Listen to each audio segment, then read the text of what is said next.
যত দ্রুত সম্ভব পদত্যাগ করুক।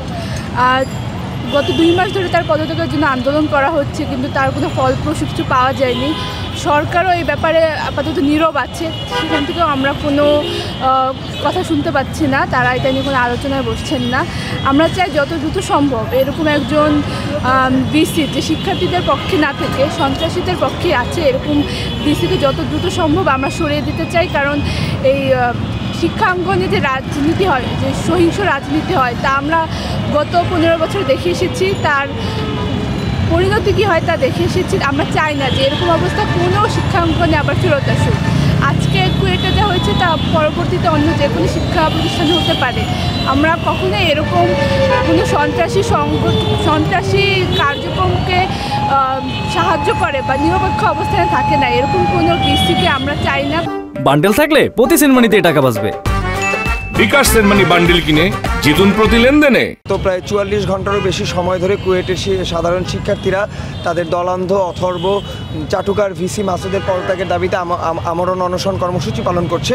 কিন্তু আমরা দেখতে পেয়েছি যে কুয়েটের ভিসি শিক্ষার্থীদের এই মৃত্যুপ্রায় অবস্থা দেখেও কোনো তোয়াক্কা না করে সে তার গদি স্বৈরাচার শেখ হাসিনা যেরকম গদি আঁকড়ে ধরার চেষ্টা করেছিল, ঠিক সেইভাবে এই ভিসি মাসুদও শিক্ষার্থীদের উপেক্ষা করে, শিক্ষার্থীদের এই মৃত্যুপ্রায় অবস্থাকে উপেক্ষা করে সে তার ওই গদিকে আঁকড়ে ধরেছে। আমরা পাশাপাশি আরও দেখেছি যে অন্তর্বর্তীকালীন সরকারের শিক্ষা উপদেষ্টা কিংবা অন্য কোনো উপদেষ্টা অথবা অন্তর্বর্তীকালীন সরকারের যে 2জন ছাত্র প্রতিনিধি উপদেষ্টা হিসেবে রয়েছেন, কারো পক্ষ থেকে আমরা স্পষ্টভাবে এই ইস্যুতে কোনো বার্তা পাইনি এখন পর্যন্ত। আমরা কিছুক্ষণ আগে দেখেছি যে অন্তর্বর্তীকালীন সরকারের শিক্ষা উপদেষ্টা এবং ইউজিসির একটি প্রতিনিধি দল কুয়েটে গিয়েছে, এবং আমরা দেখেছি সেখানে যাওয়ার পরেও শিক্ষা উপদেষ্টা যেমন বিগত 2 দিনে কয়েকবার শিক্ষার্থীদেরকে তাদের এই কর্মসূচি প্রত্যাহার করে ফিরে যেতে বলেছিল, ঠিক আজকেও একইভাবে তারা সামনাসামনি গিয়ে শিক্ষার্থীদেরকে ভুলভাল বুঝিয়ে তাদের এই কর্মসূচি প্রত্যাহার করতে বলে। কিন্তু শিক্ষার্থীরা স্পষ্টভাবে কুয়েট থেকে জানিয়ে দিয়েছে যে তারা তাদের যৌক্তিক দাবি পূরণ না হওয়া পর্যন্ত তাদের এই কর্মসূচি থেকে সরবে না। আমরা বাংলাদেশ গণতান্ত্রিক ছাত্র সংসদের পক্ষ থেকে গতকাল কুয়েটের শিক্ষার্থীদের সাথে সংহতি জানিয়ে গতকাল বিকেল 5টায় রাজু ভাস্কর্যের পাদদেশে প্রতীকী অনশন কর্মসূচি দিয়েছিলাম।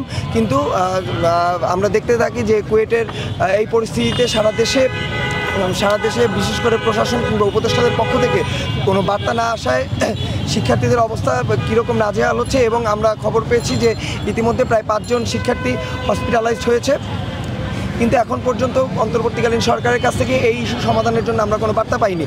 সুতরাং আমরা গতকালকে বিকাল 5টা থেকে প্রতীকী অনশন কর্মসূচিতে বসলেও সন্ধ্যা 7টা থেকে আমরা ঢাকা বিশ্ববিদ্যালয়ের রাজু ভাস্কর্য থেকে বাংলাদেশ গণতান্ত্রিক ছাত্র সংসদ আমরণ অনশন কর্মসূচির ঘোষণা দিয়েছি, এবং আজকে আমরা অন্তর্বর্তীকালীন সরকারকে এই রাজু ভাস্কর্যের পাদদেশ থেকে দুপুর 2টা পর্যন্ত সময় বেঁধে দিয়েছি। যদি দুপুর 2টার মধ্যে অন্তর্বর্তীকালীন সরকার, দুপুর 3টার মধ্যে অন্তর্বর্তীকালীন সরকার এবং ইউজিসি যদি শিক্ষার্থীদের যৌক্তিক দাবি মেনে না নেয় এবং এই দলান্ধ চাটুকার দালাল ভিসি মাসুদকে কুয়েটের ভিসির পদ থেকে অপসারণ না করে, তাহলে দুপুর 3টার পর থেকে আমরা সারা বাংলাদেশে আবার জুলাইয়ের মতো ব্লকেট কর্মসূচি পালন করব।